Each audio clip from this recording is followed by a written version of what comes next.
हाय दोस्तों, कैसे आप लोग। उम्मीद करता हूँ आप लोग सही हो गए, चंगा हो गए बिल्कुल। मैं एक क्वेश्चन लेके आया हूँ। ये है 10th वालों के लिए।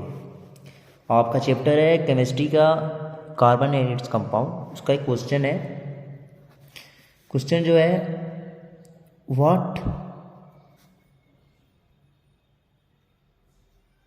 Would be the electron dot structure of CO2। ठीक है, CO2 का डॉट स्ट्रक्चर बनाना है हमें। इसे लेविस स्ट्रक्चर भी क्या वो हम लोग कहते हैं। ठीक है, उसे हमें बनाना है।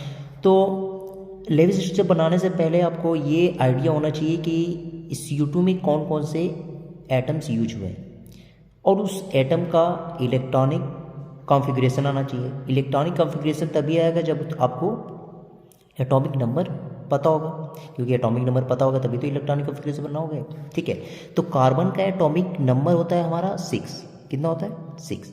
क्या बोलते हैं? Atomic number. ठीक है, अच्छा, एटॉमिक नंबर 6 होता है और इसका एटॉमिक वेट कितना होता है? 12 होता है। क्योंकि हमें एटॉमिक वेट से काम नहीं है, क्योंकि डॉट स्ट्रक्चर बनाने में एटॉमिक नंबर का यूज़ होता है। और भी एटॉमिक नंबर का जब यूज़ करते हैं तो उसमें जब उसका इलेक्ट्रॉनिक कॉन्फ़िगरेशन बनाते हैं तो उसका जो आउटर मोस्ट इलेक्ट्रॉन है उसका यूज करते हैं। तो ये कार्बन 23 का इलेक्ट्रॉनिक कॉन्फ़िगरेशन कितना होगा? 2 4। ठीक है, 4 है। ये इसका वैलेंस इलेक्ट्रॉन है। क्या होता है? इसे वैलेंस इलेक्ट्रॉन है। इसे हम वैलेंस इलेक्ट्रॉन, यही हमारा पार्टिसिपेट करेगा डॉट स्ट्रक्चर बनाने में। इसी प्रकार ऑक्सीजन का बनाते हैं। ठीक है, ऑक्सीजन का इसका कितना है? 8 और ये, ठीक है, ये एटॉमिक वेट हो गया।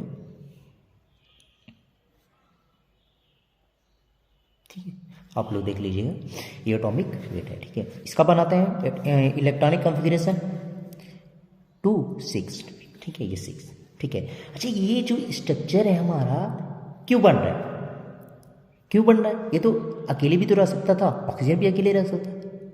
लेकिन देखो, इनकी बाहरी कक्षा में 4 इलेक्ट्रॉन है। ये हमेशा ही चाहता, कोई भी एटम यही चाहता है कि हमारी बाहरी कक्षा में कितने इलेक्ट्रॉन हो?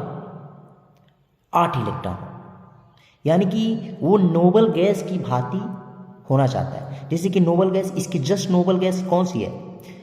इसके जस्ट बगल में नोबल गैस जो है नियान है, 2 8। ये क्या है? स्टेबल। कभी नियान जो है बहुत, इसके कंपाउंड बहुत कम पाए या पाए नहीं जाते कंपाउंड इसके। क्यों?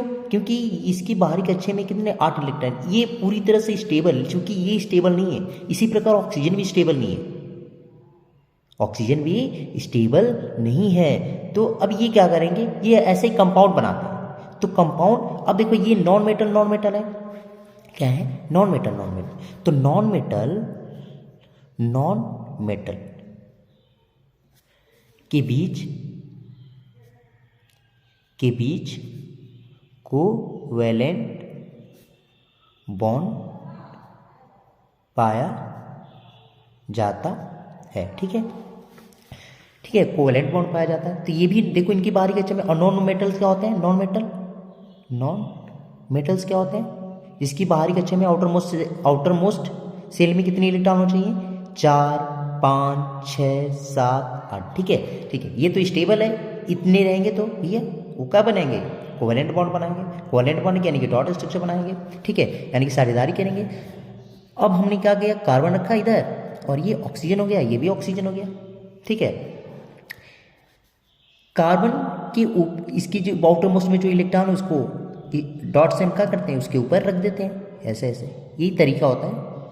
ठीक है, इसको हम क्या करते हैं? पहचानने के लिए कि किसका किसका कोई इलेक्ट्रॉन है, इसे स्टार से करते हैं। 2 3 4 5 6। इसी प्रकार इसका भी कर देते हैं। अब देखो, ये चाहते हैं कि हमारी बाहरी कक्षा में 8 इलेक्ट्रॉन हो। ये भी चाहता है हमारी बाहरी कक्षा में कितने इलेक्ट्रॉन हो? 8 इलेक्ट्रॉन, क्योंकि नियान की भांति होना चाहिए, स्टेबल होना चाहते हैं ये सब। तो ये कहेगा कि कार्बन बोलेगा ऑक्सीजन, भाई एक काम करो कि 2 इलेक्ट्रॉन तुम दो, और इस ऑक्सीजन से बोलेगा 2 इलेक्ट्रॉन तुम दो, और दोनों लोग आपस में क्या कर लेते हैं? साझेदारी कर लेते हैं और स्टेबल हो जाते हैं आराम से। ठीक है, तो अब क्या करेगा? ये 2 इलेक्ट्रॉन ये देगा, ये भी 2 इलेक्ट्रॉन देगा। तो देखो, ऐसे ऑक्सीजन बीच में रखेगा।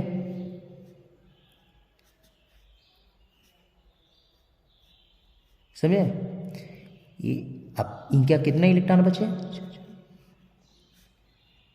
ठीक है, अब देखो ये ऐसे, ठीक है, ये ऐसे, अब ये ऐसे, देखो इनकी भी बारी अच्छे में 8 इलेक्ट्रॉन हो गए, 1 2 3 4 5 6 7 8, 1 2 3 4 5 6 7 8, यही हमारा क्या होता है? डॉट स्ट्रक्चर होता है। ठीक है भाई, अच्छा लगा तो लाइक करिएगा, ठीक है।